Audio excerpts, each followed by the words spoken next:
our brothers as how our Prophet Muhammad teach all the Sahaba to do so.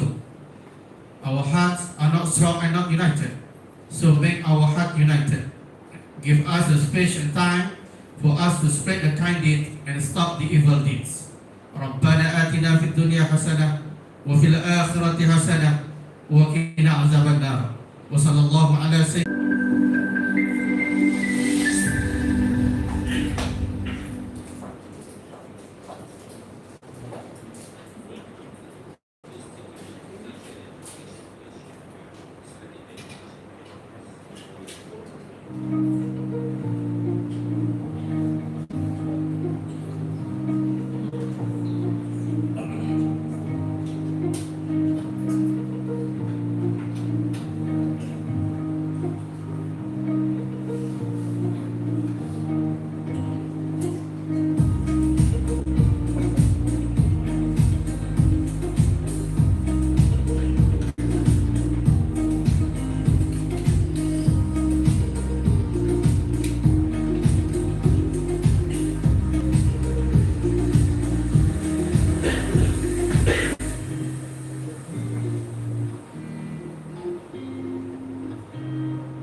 Ladies and gentlemen, I'd like to invite the respected Dr. Muhammad Bakri bin Aziz to deliver his welcoming speech. Please welcome.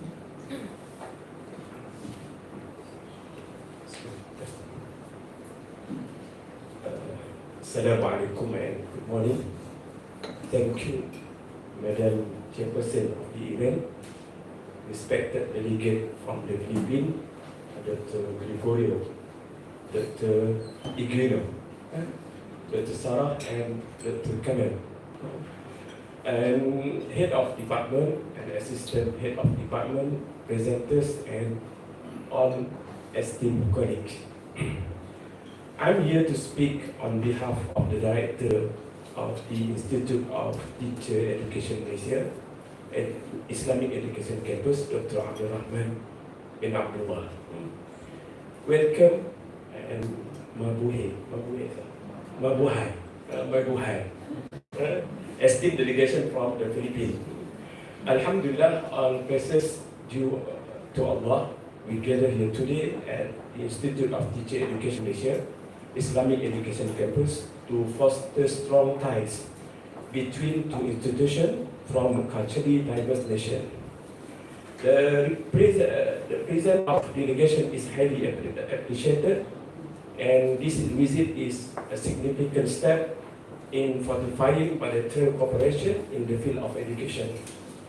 May this visit serve a foundation for a robust and mutually beneficial network between both parties in the future. For delegation information, Institute of Teacher Education Malaysia is an institution under the Ministry of Education Malaysia. The vision of our institute is leader of excellence in teacher education. And our mission is to produce competent teachers with an educational spirit through a dynamic teacher development program toward world-class school education. The two main functions of our institution are to lead collaboration to ensure the implementation of a relevant training curriculum with teachers in school, as well as leading the best practice consultation service in pedagogy. This campus, Islamic Education Campus, is one of 27 teacher education campuses in Malaysia, led by our director, Dr. Abdul Rahman Abdullah, but he is not here today because he is attending an important meeting in the ministry. And the deputy director is Dr. Nasita Ali. She is not here also because she is currently out of the country. Our leadership cultivate mawaddah. Mawaddah, the word is abbreviation of Malay words mesra, amanah, wawasan, akrab, dynamic, delegasi, akhlak, harmony. Or English we call friendly, trustworthy, visionary, close-knit, dynamic, dedication, morality, and harmony. With 146 lecturers, 56 of them hold PhD degrees. Our campus provides degree programs in teaching in 5 areas of specialization: Islamic education, Arabic language, English language, Malay language, and early childhood education. We also offer a diploma in education program for postgraduate students, but for Islamic education and Arabic. Our service include consultancy for teachers in Ministry of Education and external agencies, consultancy in pedagogy, curriculum development, assessment, research, innovation, dakwah, and long life learning. Ladies and gentlemen, we extend our warm welcome to the esteemed delegation from the Philippines, Dr. Gregorio.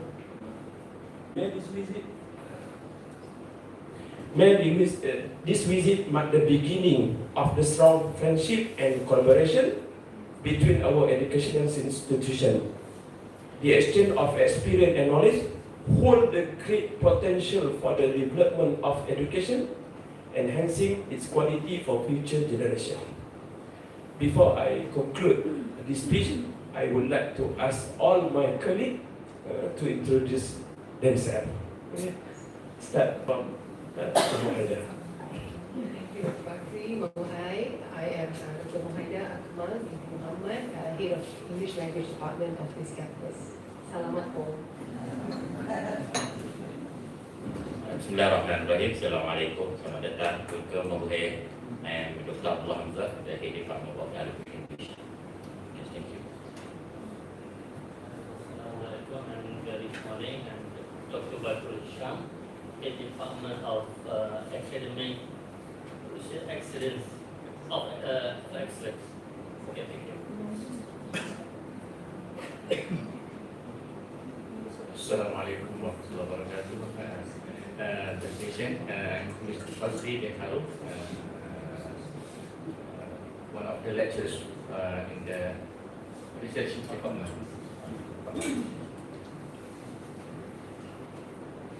Assalamualaikum and very good morning.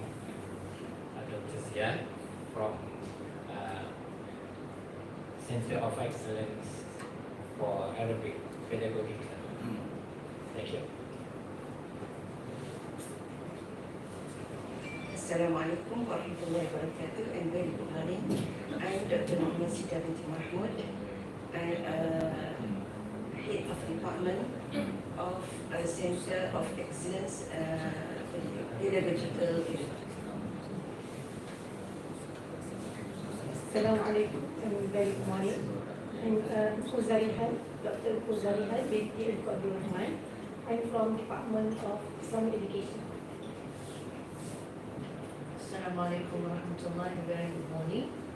I am Dr. Ainun binti Wazir from Department of Academic Excellence.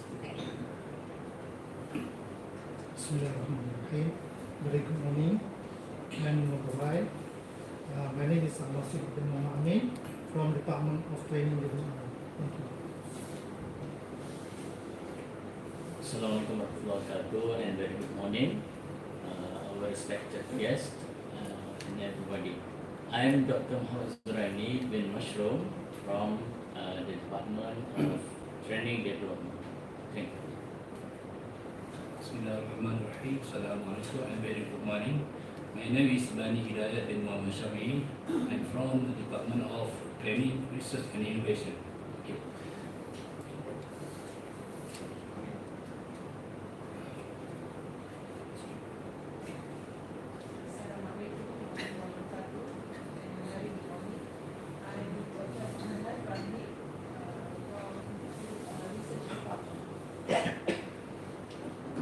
Assalamualaikum warahmatullahi wabarakatuh. I am Dr. Nabila binti Kassim, Head Unit of Quran and Sunnah.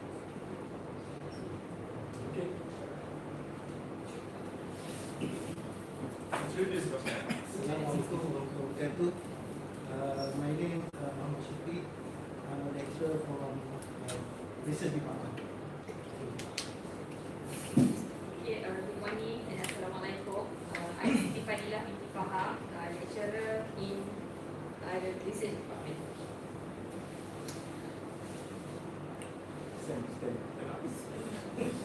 Assalamualaikum warahmatullahi wabarakatuh. My name is Faisal bin Hafiz. I'm from the Department of Training Development. Thank you.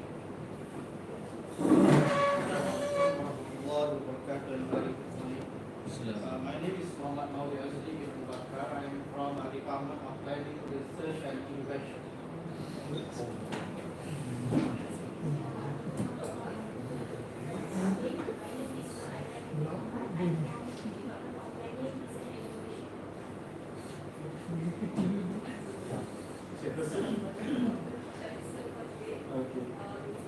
Agama, Senior Lecturer at the English Language Department. And the last.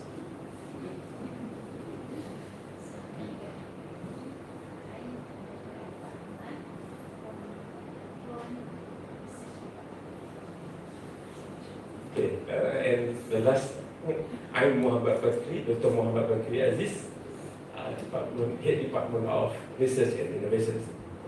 Thank you, that's all. Thank you, Dr. Muhammad Bakri. That was a very warm welcome. Okay, ladies and gentlemen, now I would like to invite Dr. Gregorio Cyrus R. L. Harding to deliver his speech. Please welcome Dr. Gregorio.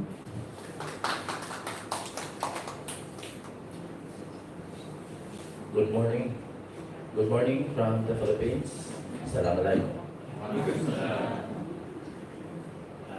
We're actually very happy to be around, although this is not our first time coming in Malaysia. But most of our visits in the past are actually being tourists. We visit a lot of your very good spots, from Kuala Lumpur down to other states. You have a very nice place and also very warm atmosphere. And we have evidently seen all this warmth and the very satisfying accommodation and welcome extended to us by the Institute of Teacher Education in Malaysia, Islamic Education Campus. And I think such accommodation deserves from our end a very, very big warmth. Thank you very much. We are here for one purpose, and that is to actually improve our madrasa education.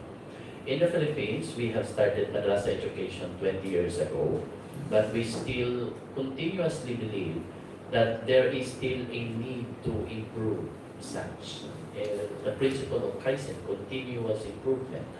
There will always be something that we could possibly do, and where can we learn such?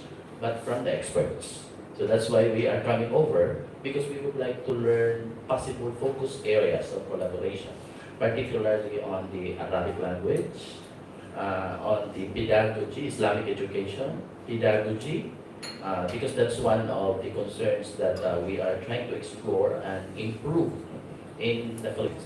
Actually, in the Philippines, we have 17 regions, and we're only one of those 17 regions. So that's why earlier today, we are coming from Zamboanga Peninsula, one of the regions with the most number of Muslim students. We have around 300,000 plus students of the more than 1 million learners that we have. And that significant number is actually a number to look into if we wanted to really provide a better inclusive education for all. So we wanted everybody to enjoy quality education, and there is only one possible means to actually do it, and that is to improve how we will deliver the quality education that our learners deserve. And that would only happen if those leaders in the Department of Education would continuously seek for better understanding of the context of our learners, as well as the continuing improvement items that we could bring to improve the way we deliver education. With me today are my colleagues in the department, the head of the the curriculum learning and management division. I'd like them and encourage them to also introduce and speak out, just like the way you do, and explain to them a bit what you are doing in the department or unit that you are being assigned to. Thank you very much. Assalamualaikum warahmatullahi wabarakatuh. Good morning and mabuhay. Yours truly is Dr. Eugenio B. Penales. I am the currently chief of the curriculum and learning management division in DepEd Zamboanga Peninsular region. Throughout the Philippines, we are only 17 because in every region there must be one person to be the chief who will be managing the curriculum side of the Department of Education in the Philippines. In the case of Zamboanga Peninsula, as what our Assistant Regional Director informed us, that I'm the one heading the curriculum side of how the Department of Education in the Philippines would give the basic quality education to our learners, specifically of our more than 300,000 students that who are really Muslim learners that will be engaging ourselves. How are we going to deliver the madrasa education? As chief of the curriculum and learning management division, one of our things that we have to see is how we're going to improve the delivery of madrasa education in the Republic of the Philippines, specifically in our schools in Zamboanga Peninsular region. My companion, they will also be talking about their part as the members of my team. I am the chief and they are supervisors of the Curriculum and Learning Management Division, and we're so happy as early as now. I would like to extend my gratitude to the very warm welcome, and we are sorry for the inconvenience that there were two personnel coming from the university that have been waiting up to wee hours in the morning just to accommodate us because we do not know where to go, and we're so glad and we're so very grateful to all those gestures that you extended to us. Maraming salamat po.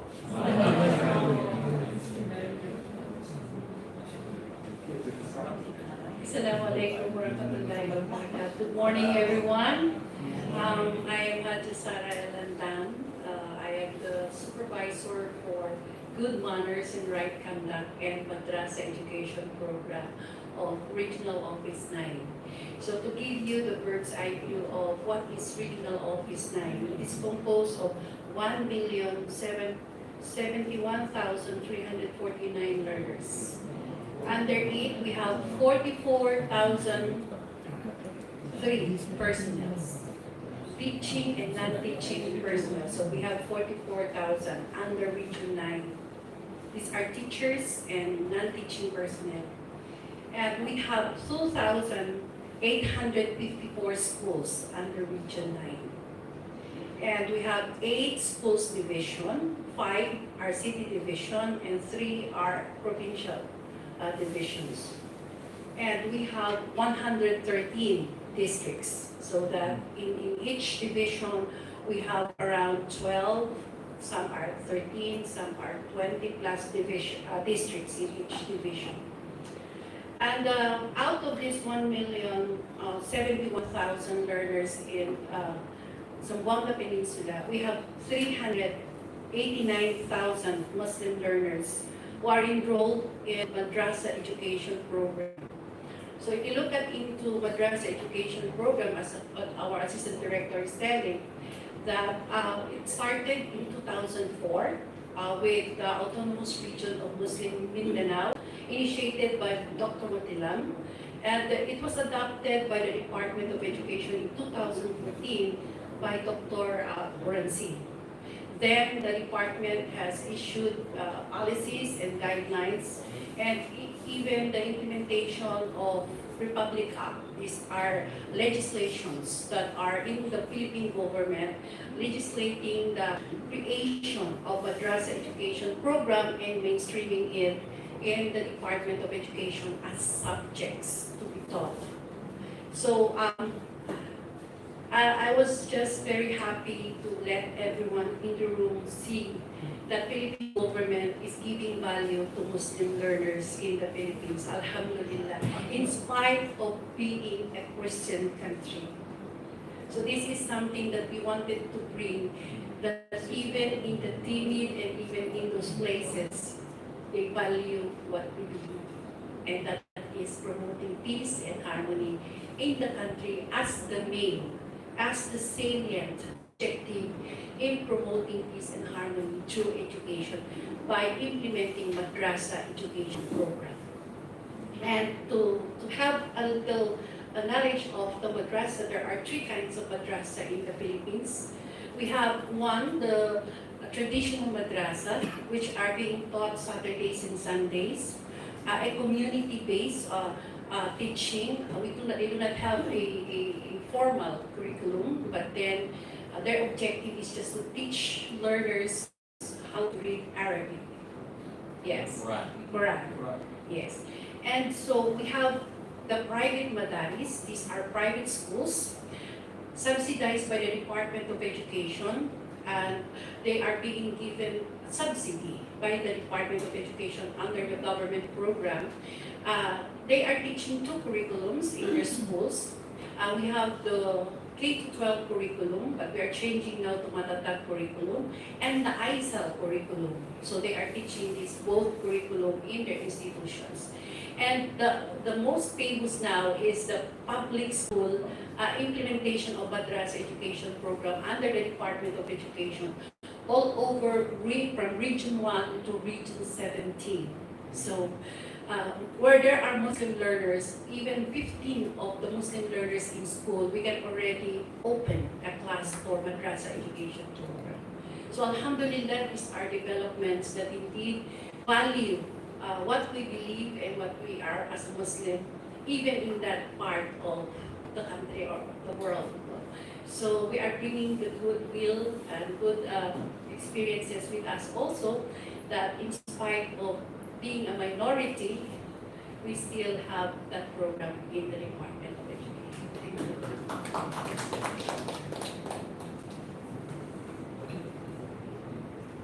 Good morning, everyone. Ramil Kahil from Zamboanga Peninsula. I'm handling the alternative learning system and special education program in our region. Then we 31 ALS learners in Zamboanga Peninsula, almost 2,000 ALS learners who are currently enrolled with our ALS in Alive classes. So that is why we also learn how adult education in terms of madrasa education here. And then for our special education program in the region, almost 10,000 learners enrolled with different kinds of disability. And we also hope to open Spread Alive for our Muslim learners with disabilities in our areas. Thank you. Okay, so actually alternative learning system is a program intended for out-of-school learners. You see, there are a portion in the community who do not go to school, and they are attended to separately by introducing informal education. And this time, we are also integrating madrasa education in this community, rather than just simply focus on the academic and functional livelihood education. So it's an additional feature in that item. Thank you very much, and I think those are the profile of the region that we were coming from. A few and a tiny speck from of what education is offered in the Philippines. Thank you very much, and good morning to us all. Thank you, Dr. Anamadi, Dr. Penales, Dr. Handang, and Dr. Khan. Okay. All right, ladies and gentlemen, without further ado, the best practices presentations will begin. I would like to invite Mr. Ahmad Siddiq bin Muhammad Amin to present his paper on lifelong learning. Please welcome. Thank you very much, Madam Agama. Bismillahirrahmanirrahim. Honorable Dr. Bakri bin Aziz, Head of the Department of Training, Institute of Teacher Education Malaysia, Islamic Campus Education, the respected Dr. Riberio Cyrus E. Alejandro, Assistant Regional Director of the Department of Education, Region 9, Dr. Eugenio D. Panales, Dr. Ramel Ikaya, and Dr. Sarah Lukman Handang. Ladies and gentlemen, and esteemed guests and respected colleagues, good morning, mabuhay, assalamualaikum warahmatullahi wabarakatuh. I am honored to stand before you today to share training management best practices from Department of Training Development, Malaysia Training College, College Islam Education Campus, with all of you. Training management best practices is not just a subject of interest, it's passion that has fueled our dedication and commitment. We believe that the insight will delve into today have the potential to improve our understanding of training development. Before we dive into the part of the presentations, we would like to express our gratitude for your presence here. Your time is very valuable, and we appreciate the opportunity to engage with such of the distinguished audience. Whether you are an expert in the field of something exploring these concepts for the first time, or your perspective is crucial in rising the dialogue that we unfold the next few moments. So these are our presentation for today. We begin with the training management, the best practices from our Department of Training Development, Malaysia Teachers Training College from Islamic Education Campus. We begin with our recital of the Quran. A'udzubillahi minasyaitonirrajim. Yarfa'illahu allazina amanu minkum wallazina utul ilma darajat wallahu bima ta'maluna khabir.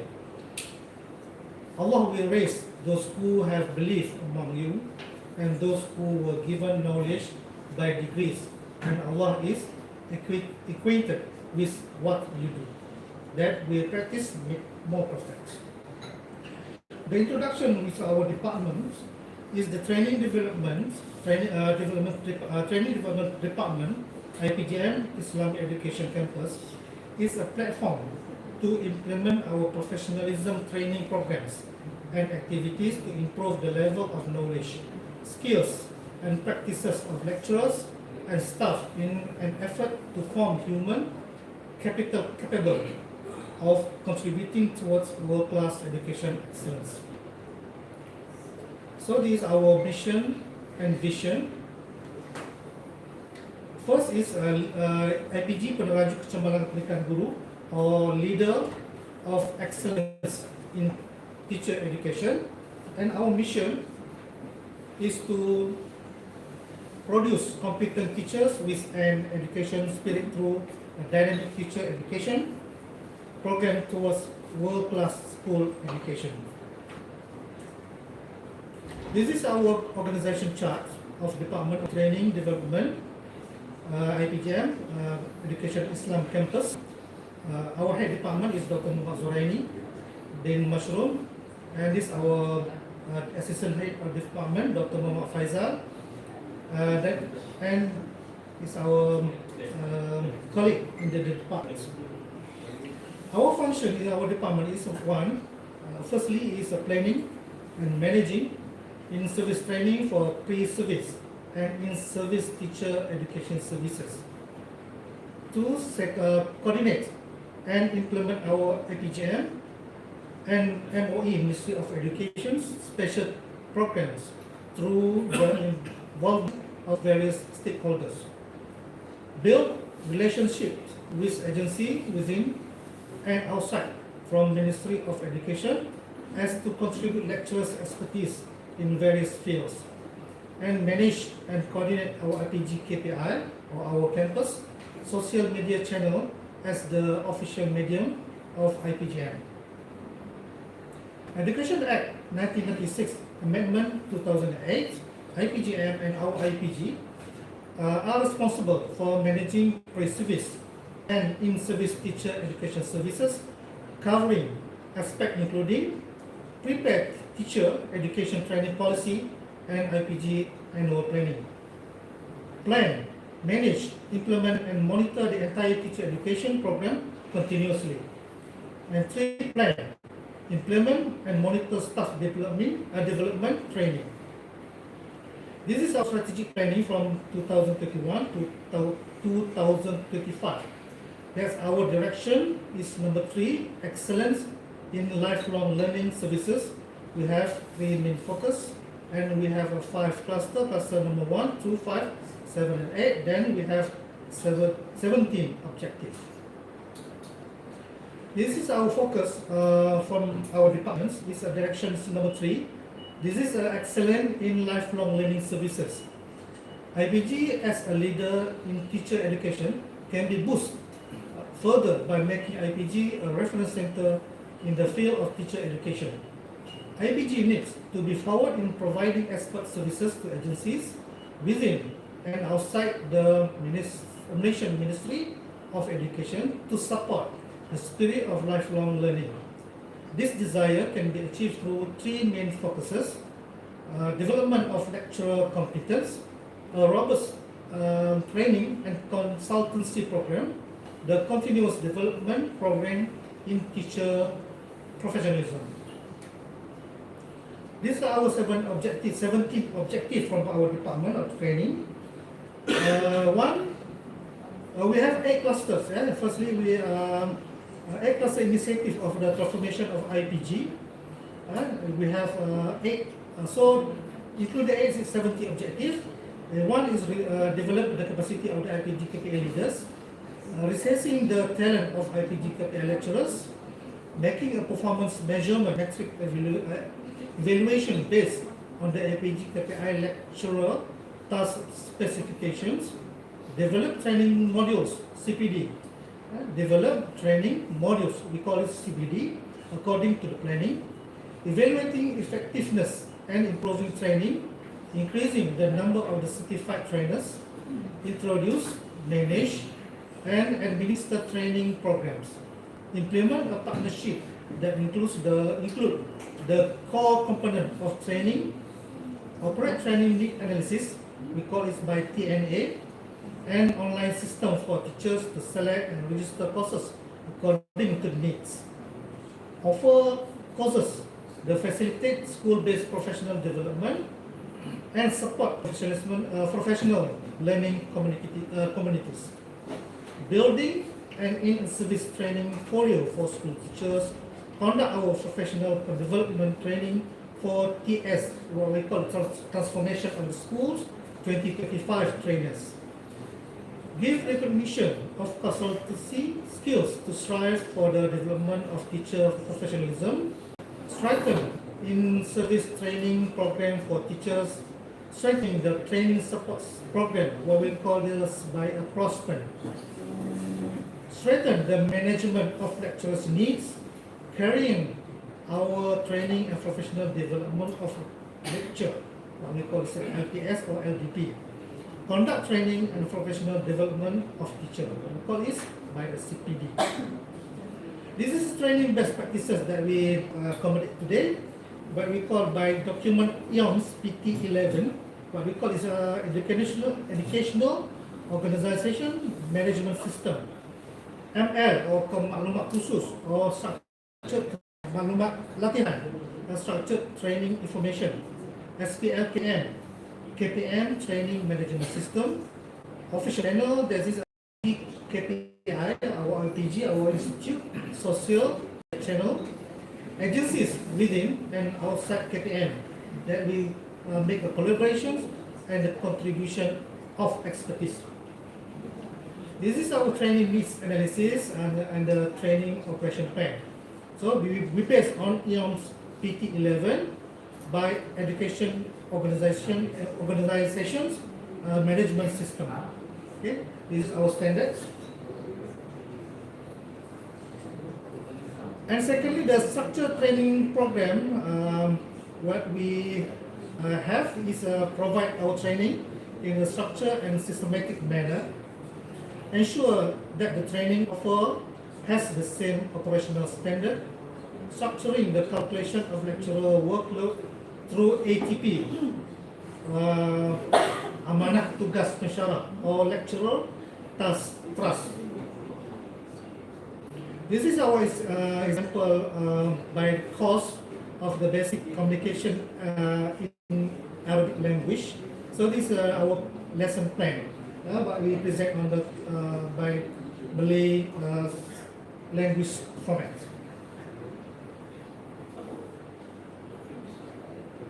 Okay, this is for our training for our colleague or staff academic here. What we call is by SPL KPM training management system. That we have a minimum target of the whole year that we compulsory to have a course of 5-day course that accumulate for 42 credit points. So this is our activity and these samples. Then we have accumulate for all points we have to achieve for the 1 year, 42 credit points. Like example, course, workshop, seminar, the symposiums, Then we granted for 15 points. And then secondly, the knowledge discourse, briefing, professional talk, and they earned for 15 points. And coaching and mentoring, academic improvement, PLC, professional learning community, e-learning, or e-teacher portal, the research, the creative writing, the benchmarking, book reading, outreach program, other professional and non-professional contribution, then the innovations that our lecturers, our students make the innovation and present to the colloquiums. This is our activity throughout the year 2023, because today is maybe we are not end of the January, so we present the last year activity. So this is our lead for the first year for 2023 that we call is an intervention of the Al-Quran literations or IPGM. We blast it throughout our official channel by presented by YouTube, then watched by many I think it's thousands of the audience, 30,000 audience follow this course by online YouTube.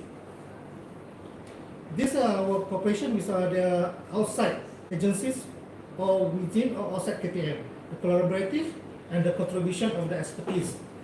This is our the logos from KPM, from outside our department, like Dewan Bahasa, Jakin, the states represents. Okay, so this is target of our excellence in 2024. For these years, 5 days course, 42 credit points, IPGKPI official channel, training module and training information. For 5-day course, we target for the 100% of our lecturers and staff have attended the 5-day course by 30 June 2024. 80% of our lecturers have completed 42 credits point by 30 June 2024, upgrade our facilities and equipment, and improve the quality of live stream management, producing the continuous PLC, the continuous professional development of training module, and producing 5 IPGM certified training college training informations. This is second our talk. Okay, these are our pictures. They are our activity last year. This is one of our course of speakers, professionalism course of the speakers of Arabic. I think it's one part by Arabic department, I think. Yeah? So the participate from the teachers from Middle East, I think. From the Middle East. We train them and make a course for them. And secondly, from our activities and program implementation of activities, Muslim Reverts or Muslim Converts program by Jakin, had the raining, Kampung Raining and Kampung Sungai Ruit at Cameron Highland.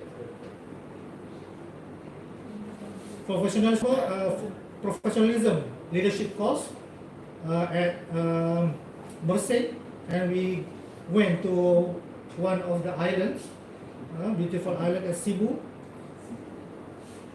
Prospect or lecturer scholarship support program, what we call the TOP, or the TOP for the professionalism. Colloquium Prospect, indigenous program, pedagogy program, what we have in the Sungai Judah, Pulau Keri. Benchmarking visit to the UPSI, University Education of the Software English at Tanjung Malim, Perak. Audio video course, mind transformation program, student preparation course to the Middle East by State Dadi, what we call State Dadi. Thank you very much from my department. Thank you, Mr. Ahmad Sadiq, for your presentation on lifelong training programs. Okay, next I would like to invite Dr. Zarihan binti Rahman to present a paper on the best practices for Islamic education. This one. Thank you very much, our moderator, Madam Agama. Question for Mr. Ahmad, for Mr. Ahmad Siddiq. Yes, ma'am. I'd like to ask a clarification because I have encountered the word CPD. Because in the Philippines, we have also that. I'd like to ask, CPD is that an accredited points earned for any teacher that could renew a license? Or professional development? That's another way. What is CPD stands for in the presentation? CPD? CPD stands for Continuous Professional Development. But it's not a requirement to renew a license. I think Dr. Raini would explain further on that. I didn't say no. No. It's only for the credit hours for the training program. For throughout the year. There was also a slide presenting to us the credits as the points. Yeah. There are like research 20, innovation 20. For your more information, we get in our system that recorded automatically when they attended some of the course and training, and they need at least in a year attend 5 days at least. But many of them reach more than 5 days for a year, and then at least they must have 42 points credit for a year. Then they can choose any field, but in such of the field, they get a limited credit. So when they attending, for example, course, they get at the maximum 15 credit points only. So they must contribute for the others field, and then they will achieve 42 credit at least for a year. Thank you very much. Thank you.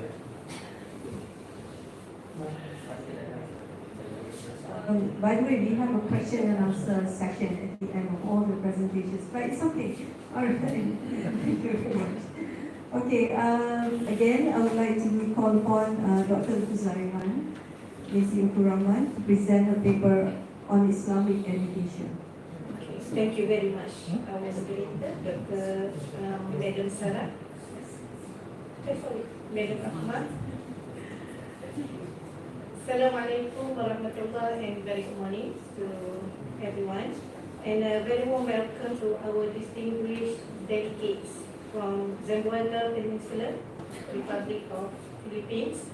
It's very amazing sharing from all of you just now about Islamic education in Philippines, and as you can see, today I will present about best practices of Islamic education in Institute of Teacher Education, Malaysia, Islamic Education Campus.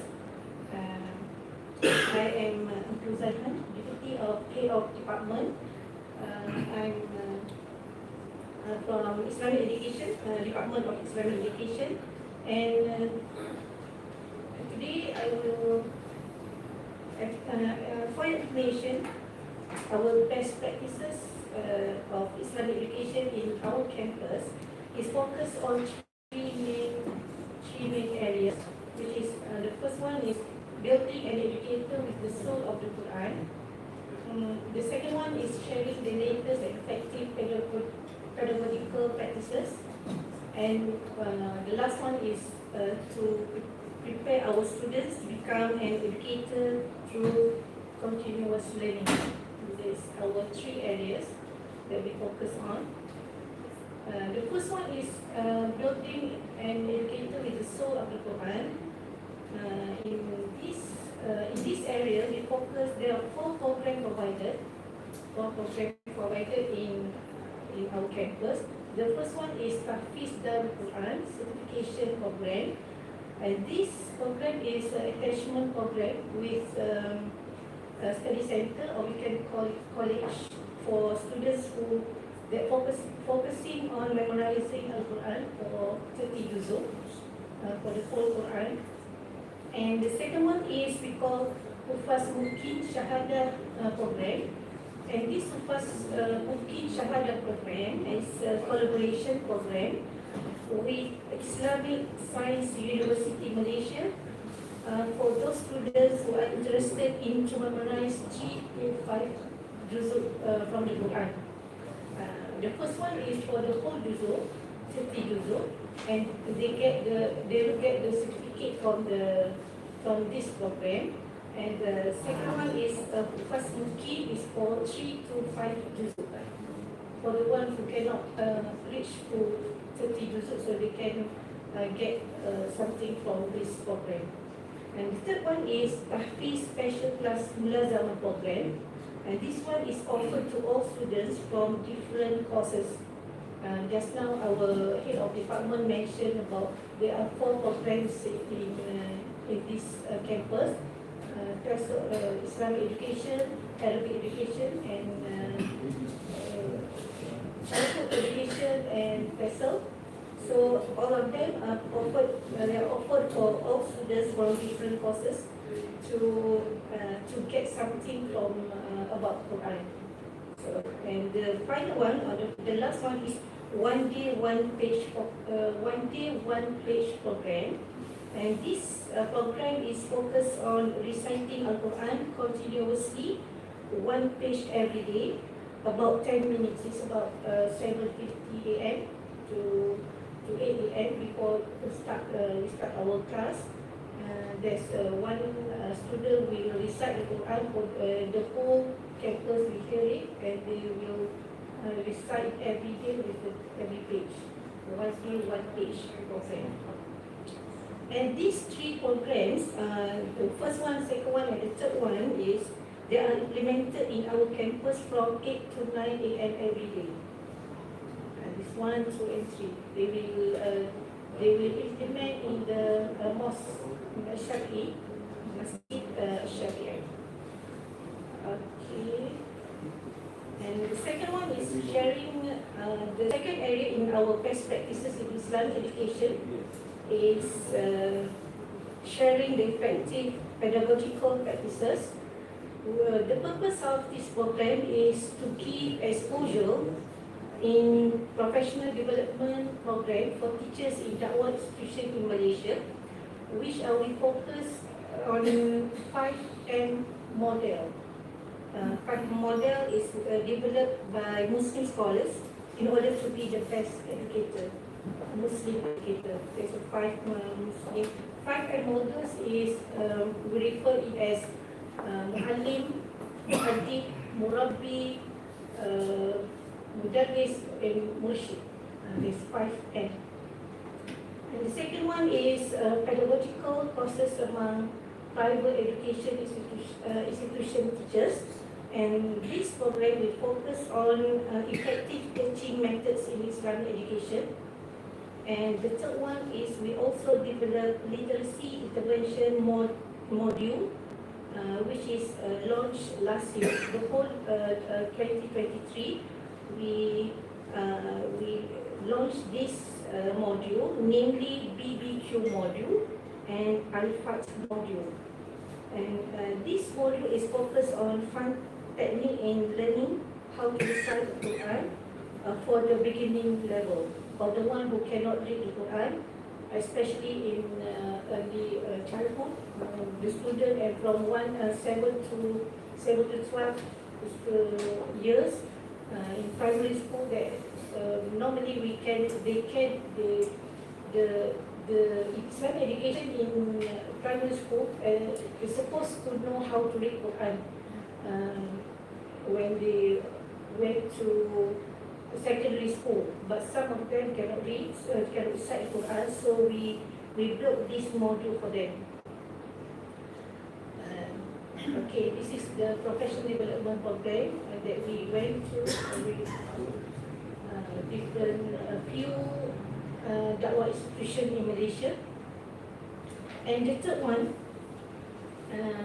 the final area in our best practices is continuous learning educational program. We focused to two activities last year and these few years. The first one is, the first activity is provided is Mukhayyam Murabi. Mukhayyam is derived from Arabic term meaning camping. The term Mukhayyam. Murabi is the one of the name of model, 5M model.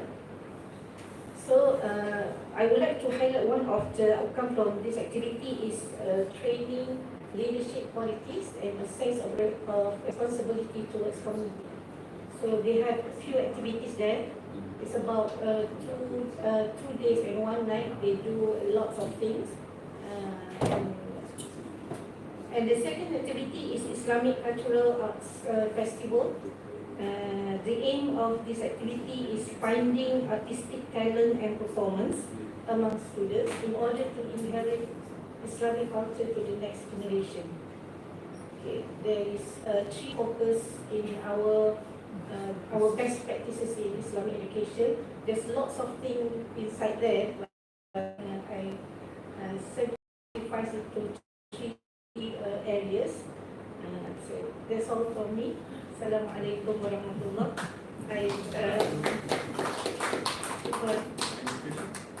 Yeah, any questions?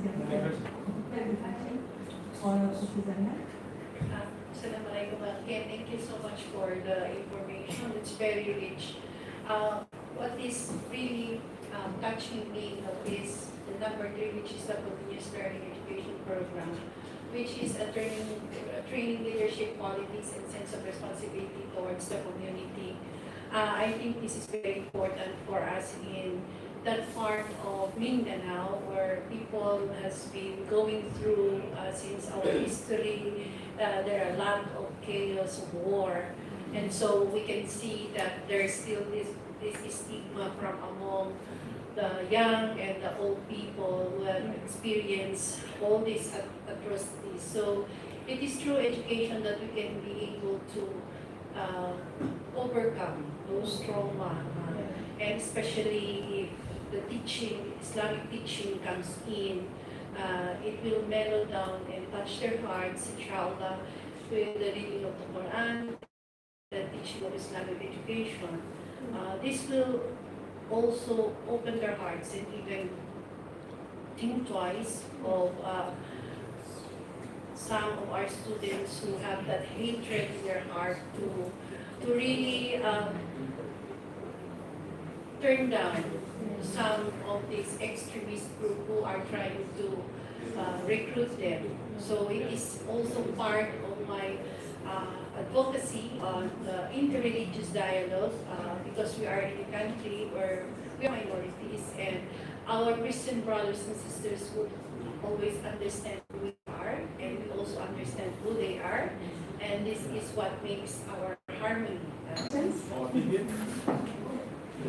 I have a concern. Thank you very much. That was very clearly presented. In the Philippines, we have 2 groups of teachers. The teachers who are professionals, they graduate from universities and are actually formally trained. Who are non-professionals but are native, they get to engage with the language and use the language very well. I'm particularly interested on how this university, you have very good pedagogy. In fact, you have presented very well the model of all groups. And that's very nice experiential learning activity. Only that in the area where we are from, there might be a bit of a challenge as far as provisions and availability of these external experiential approaches given the remoteness of some of our schools. Although there are 2,400 schools, but majority of those schools are actually in the hinterlands. And the accessibility to a lot of areas where actual real experiential learning may not be possible. Some of the schools may also be challenged in terms of digital technology because of access considerations. and we also have concerns of these non-professionals who are teaching the language, technology, not to teach the language, because we have no option, but there are students and two schools in that particular division who are offering madrasa education. We really wanted, the support was there, the program was there, the personal services, or meaning payments or remuneration was there, but the availability, that's one of our major concerns. So, thank you very much. Thank you very much. You are actually presenting us these items. We just have to possibly merge how we could actually do it. So instead of the real experiences outside of the classroom, which is very ideal in our case, exploring this particular pedagogy is actually one of the major concerns that we wanted to, and also given the short engagements that we have with these teachers, because they're also working outside at the same time, and we're only utilizing few of their times. That's why we are asking them only to actually spend 4 hours in a day to teach our children, and that's majority of our teachers, correct? Because we have only very few graduates from universities. That's why earlier today, I was asking Dr. Handang if we have universities also offering Islamic education, and we have one. Now we have one, but we have 2,400 schools. Yes, all throughout, and each of the municipalities also have a group of community or a Muslim community. So that's quite challenging on our part. So that's why we're interested to see how you're engaging with the community themselves, because I was also informed here by Sir that Arabic language is not even a native tongue of this place. So that means it's a foreign tongue introduced to them, and the community needs to read Quran all the times. That's part of their life. So how did you engage with the community itself and teach them how things are done in this area? Okay, first, I can see the challenges that the Philippines are facing because Muslims are not majorities, and as you said, there's one university. But I think, in my opinion, my humble opinion, whatever the resource that we have, for example, that you said, you hired, the Department of Education hired an imam. So I think what the resource that we have available just need a training, because I think the courage and the confidence to use the Arabic language is very important. But the training can come together and gradually with only. And then the second one, when you mentioned about the Quran, yes, we are Muslims, we don't speak Arabic. Even I don't speak Arabic at home with my husband is also knows how to speak Arabic. I don't even speak Arabic at home because the environment is not helping, not supporting. But when we read the Quran, the Muslims read the Quran is in Arabic language, and the alphabets are Arabic alphabets. So the research shows a very significant connection between the how to read the Quran, the ability to read the Quran has a lot of effects on the Arabic language. So I think when we continuously, and the students continuously read the Quran, recite the Quran, and at the same time try to talk Arabic and then listen to Arabic language is used, how it's used, I think it will gradually, inshallah, becomes a success. Thank you very much. I would also to add here, I think the most important key in the success is for the teachers to speak Arabic. Because whatever language becomes or starts with the listening, if the teacher is not able to speak and to use Arabic in classroom, then the students will maybe succeed, but not fast success. So I think teacher must use the language in the classroom, and I mean the modern standard Arabic, not the Amiya or the dialect. Okay, thank you very much. Thank you, Dr. Ainun, and also Dr. Emmanuel for. Is there another question? Yes, go ahead, please. Okay, so I really appreciated the presentation. really has tickled all the things that I really wanted to do when I go back. I would just like to add as to the status of or the kind of Arabic teachers that we have in the Philippines for madrasa education program. Actually, in the curriculum, we have only two subjects which are taught 40 minutes a day in the public school. We have Arabic language, 40 minutes, that is MWF, and we have Islamic values education, which is TPH, so only twice. Okay? Why? Because we have other curriculum to be taught, and this is the K-12 curriculum, by which they have to spend, teachers will have to spend 360 minutes for teaching, and only 40 minutes are given for Arabic language and Islamic values. That's one of the challenge. Second is that we have two kinds of teachers. One are those who are graduate of Bachelor of Science in Education, majoring in Arabic language or Islamic values, and the others are those who have Sanawiyah or Kuliah in Arabic, but is only secondary in the secular. So they don't have experience like pedagogy in teaching. They do not have subjects in education. So how would you relate to teach a kindergarten learners when you do not have the pedagogy? So this is where we come in through trainings. But I think the way I look at it now, it will be more enhanced if language are being used in their day-to-day life, like the experiential activities that you have. I think this is one of the takeaway that I will be going home. Lots of things in my mind now, alhamdulillah. So thank you so much for all of this. Our only objective is to make our Arabic teachers and Islamic values teachers better. Thank you so much for this. That's why I was talking to Dr. Sarah, try to do some environmental scanning now. If you have also our own local restaurants owned by Arabs, so that because you are not only talking on the cognitive side, it's already a combination of the cognitive and the psychomotor.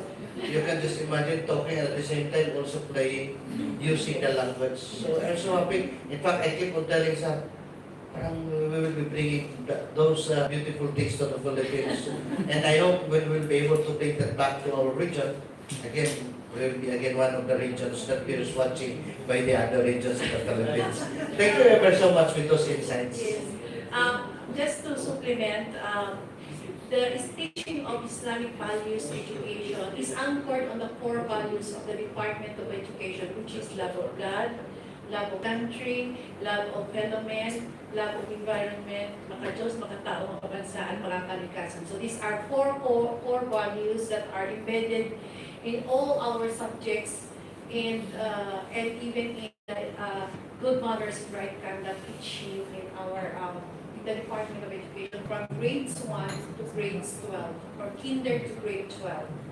And so I'm just very lucky having telling the group that I'm one of those who are crafting the curriculum for madrasa education program in the whole of the country. And we are very happy that in the development of the curriculum, this matatag curriculum, we have already included from grade 7 to grade 12 the teaching of interreligious dialogue. There's already the tone of interreligious dialogue in the teaching. And we don't only develop from kinder to grade 6 the 4 macro skills, but 5 macro skills. These are listening, reading, writing, and we have viewing, so that the digital, implementation of digital materials are also being incorporated in our curriculum. So these are macro skills that we are developing in the curriculum. Inshallah. Thank you. Thank you, Dr. Thank you, Dr. Aiman Wazir. Okay, distinguished guests. Now we move on to our final presenter from IPGKPI.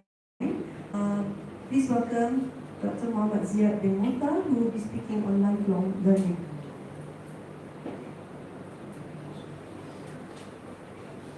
Okay, Assalamualaikum warahmatullahi wabarakatuh, and a very good morning, everyone.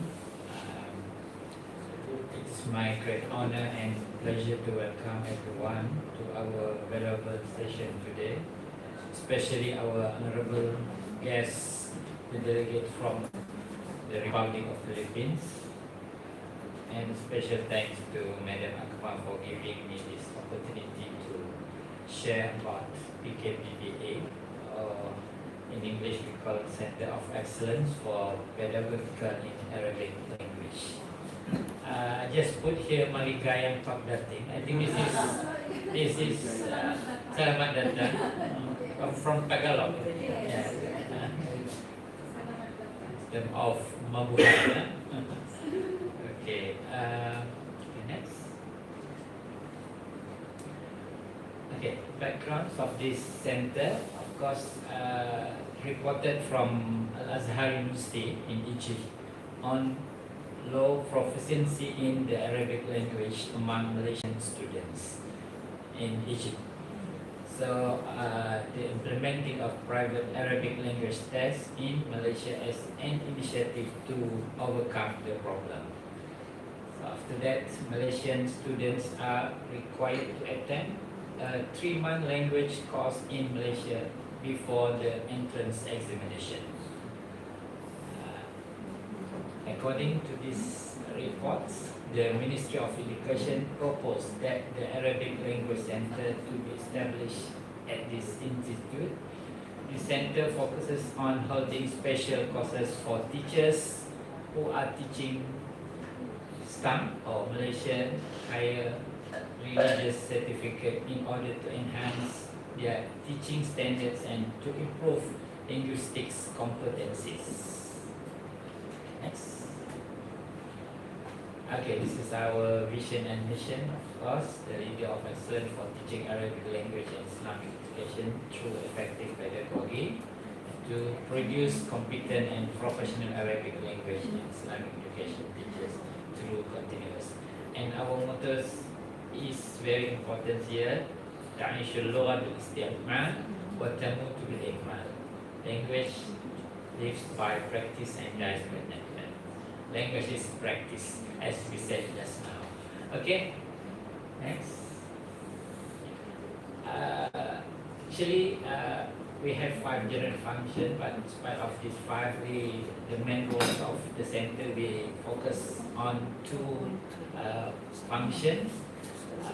First one is to organize special courses to improve the linguistic competencies of Arabic language teachers, and the second one is to improve the level of proficiency in the Arabic language before continuing their studies in the Middle East.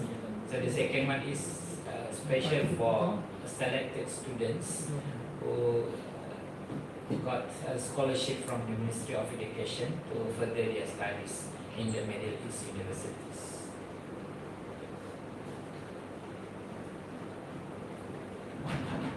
Okay. Okay, this is our organization charts. Our center led by our head of center, Dr. Mazida, and we have 6 lecturers here. This is the implemented programs started from 2014. The first one is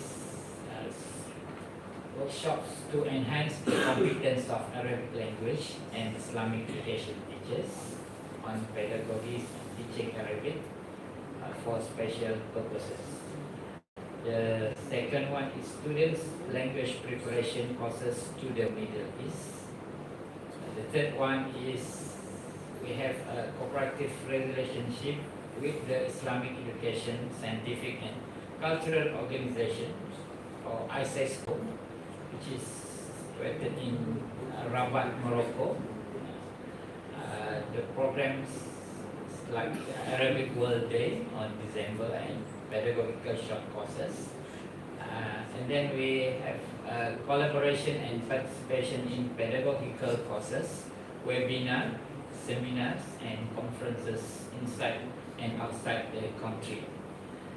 This is the collaborations for international and also in Malaysia. The fourth one is continuous professional development (CPD) courses for Malaysian Arabic language and Islamic education teachers. Our center is focused also on in-service teaching. Just now Dr. Ainon present for pre-service.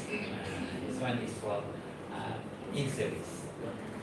And the last one is short-term courses for KAPA teachers and supervisors under JAKIM management. JAKIM is the authorities under the Ministry of Religious Affairs, not Ministry of Education, but the Health Education units. Okay, I have 19 slides here, but I think most of the slides is photo.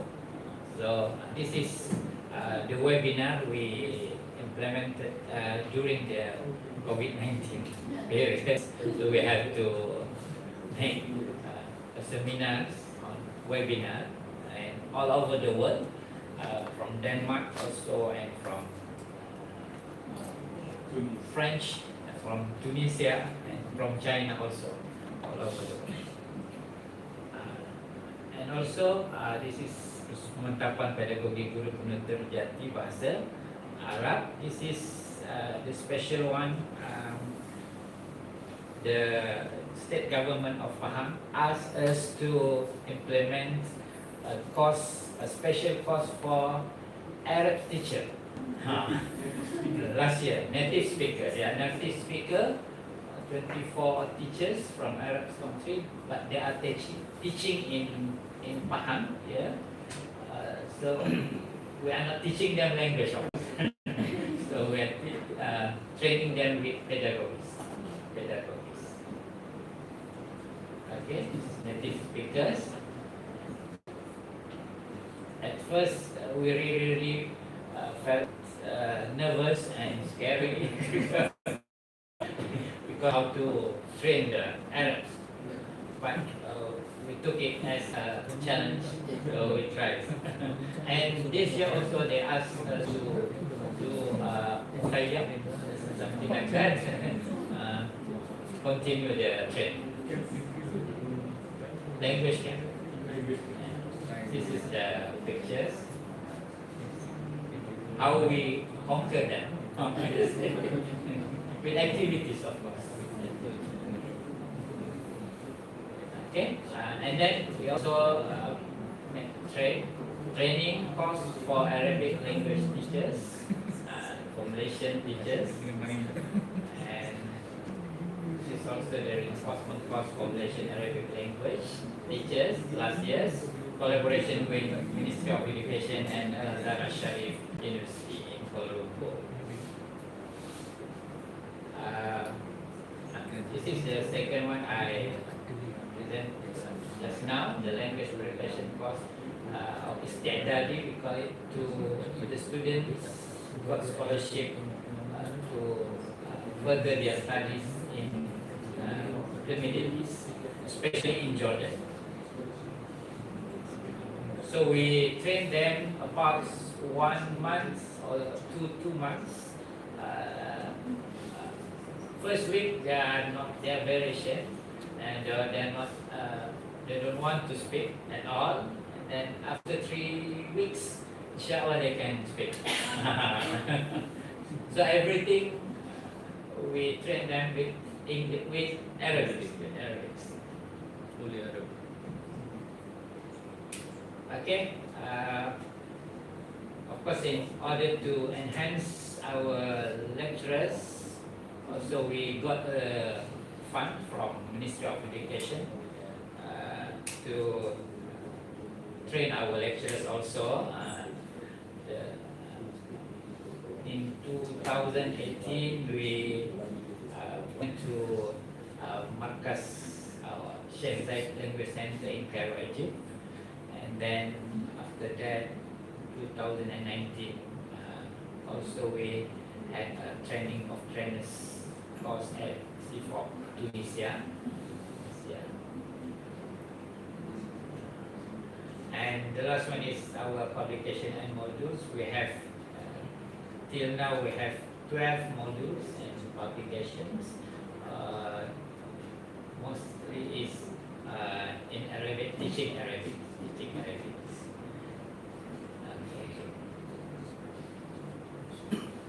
Okay, that's all from me.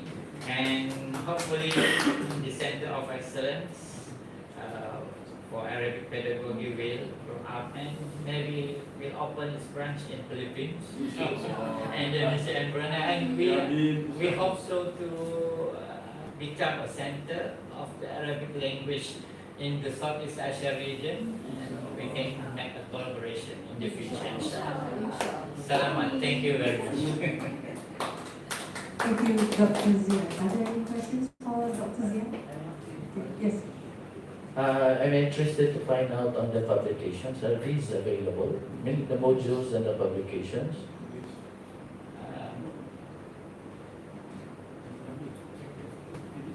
We are not published. Okay. So meaning but we can give you the sample. Or, okay. I'm asking. Okay, I'd like to actually see how is it. So is the module and the publication inclusive of both content and pedagogy? Yeah, that's a good thing. Okay. Thank you.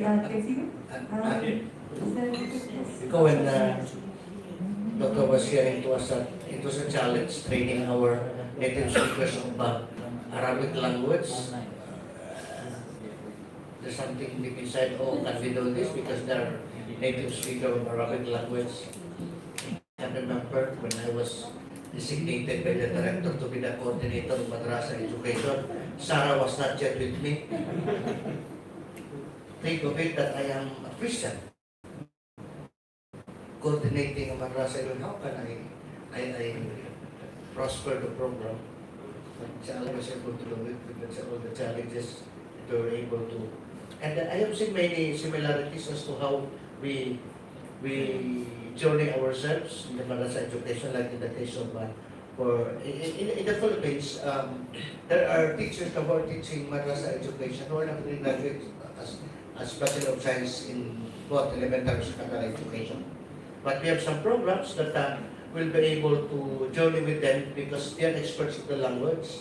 We have some trainings. First, we had a 23-day leave training that will be accorded to our pastors or Kialis, we call them Kialis. There's an examination given to them that they will pass. This particular personnel will already be undergoing a 23-day leave training. This is language enhancement and pedagogy. They will be trained. Then after the training, we will already be observing among the participants who among them can proceed to be trained in the ATEP. We call that ATEP. We have the accredited teacher education program. This is already for 2 years. This is already an equivalent course for education graduate. Then if they will be able to finish this within 2 years, they will already be allowed to take in the Philippines with the board examination for teachers. Eventually, if they will pass the examination, so they will already be automatically be a teacher if they will be appointed.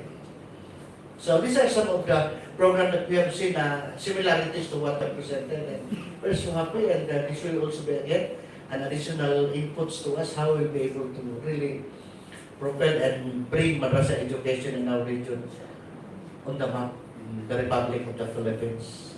In our mother tongue in Zamboanga, we say, "Muchísimas gracias."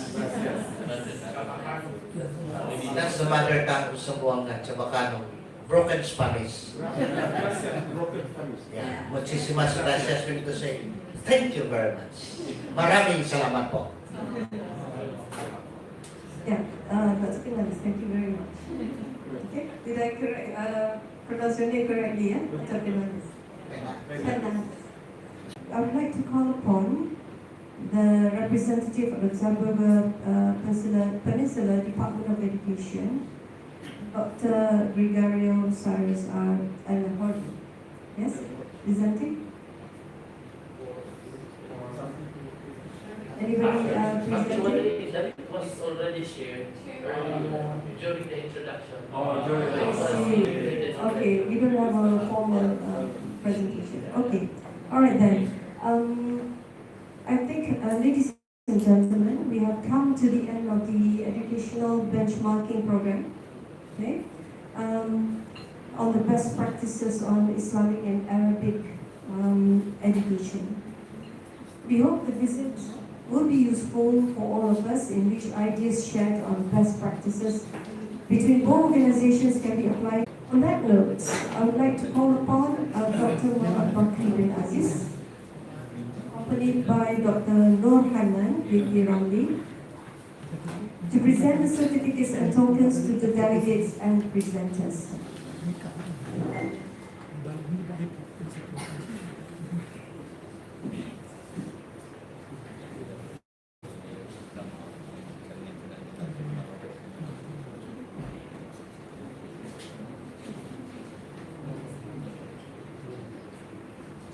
I would like to call upon Dr. Gregorio Cyrus R. Alahordi, Assistant Regional Director.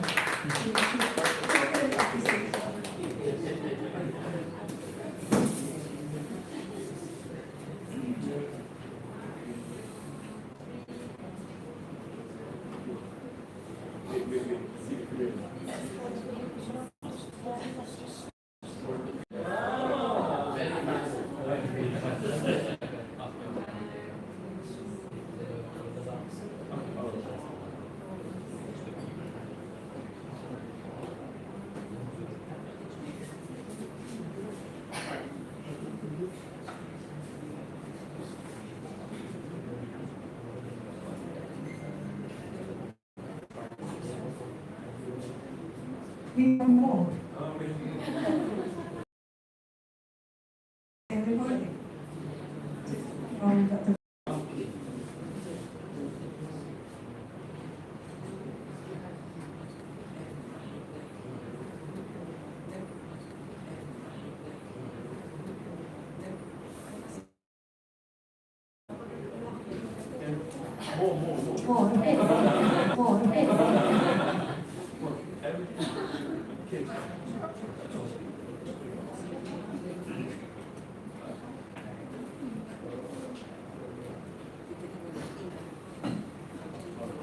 Next, I would like to invite Dr. Eugenio Pendidikan.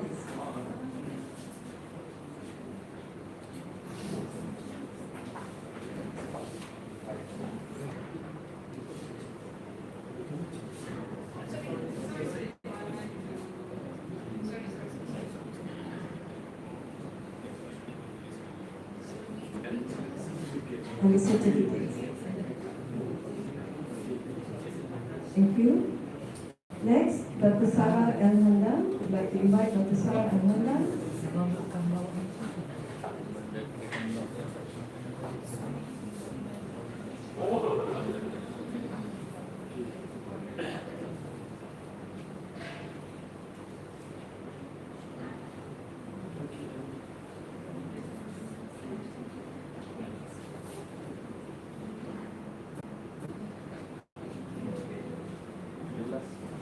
Dr. Ramil P. Payal.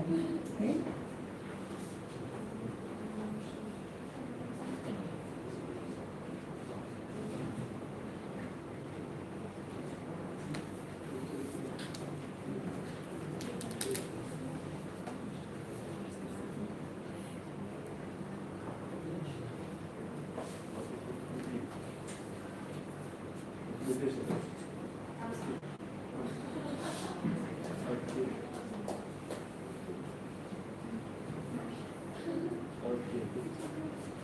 Next, certificates for our presenters, IPGKPI lecturers.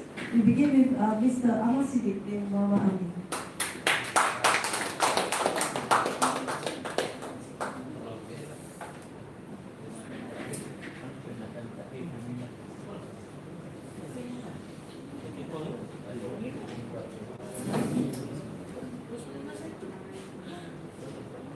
Next,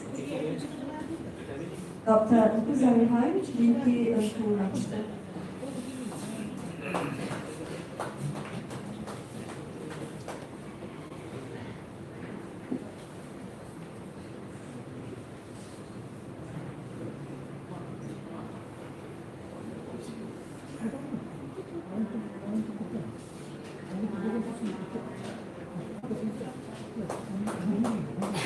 Dr. Ainun binti Wazim.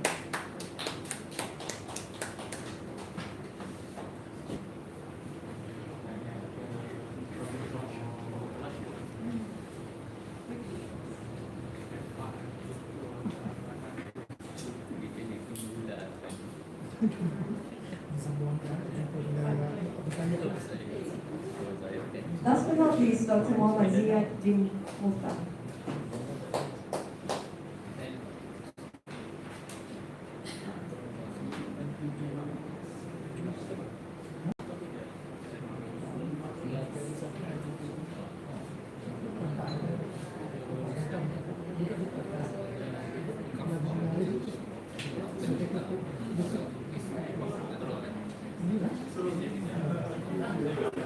Oh, you have more. Okay, ladies and gentlemen. May I say something? Yes. Thank you very much. Sorry, this is not part of the program. I'd like to speak for a little bit. Thank you very much from Region 9, and from our regional director as well. Actually, we learned a lot today.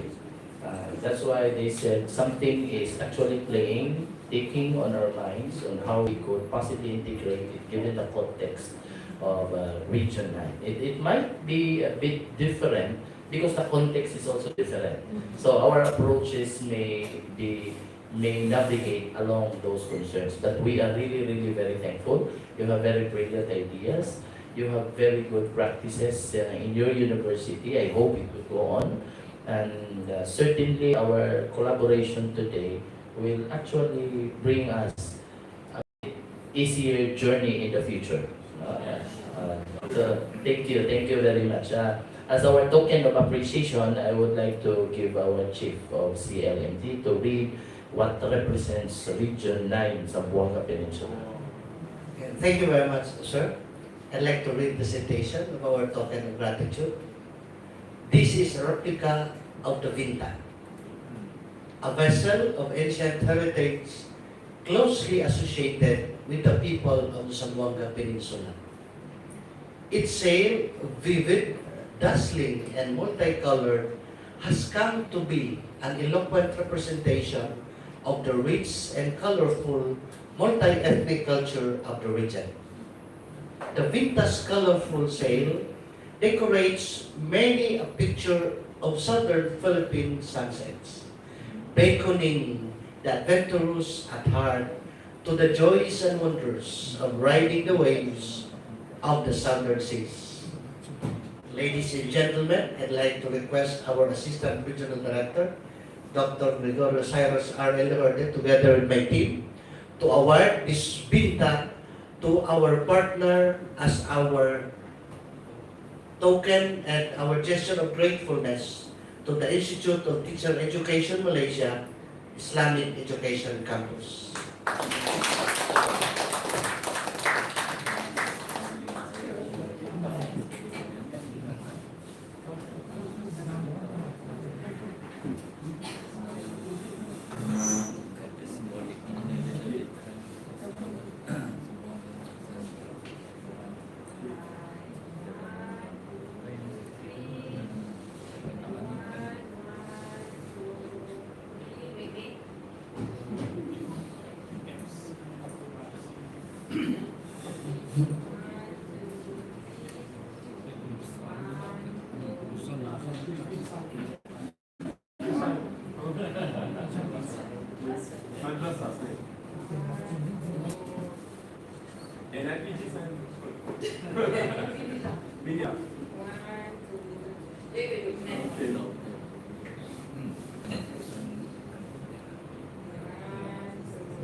Ladies and gentlemen, that was a nice point actually, by Dr. Pilanis as well.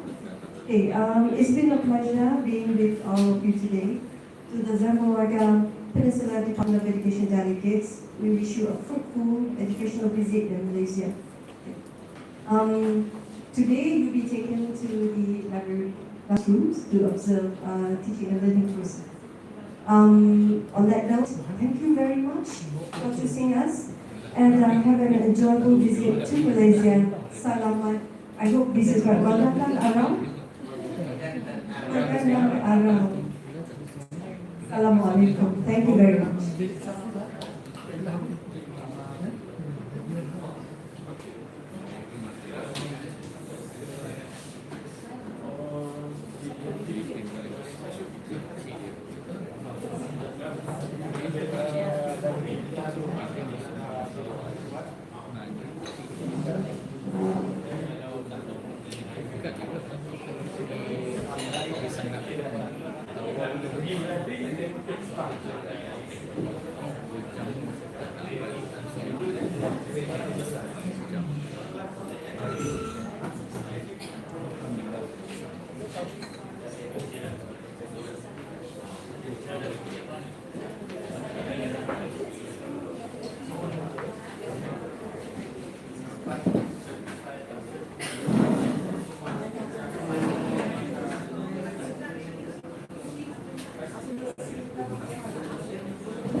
Macam duduk di UK anak-anak.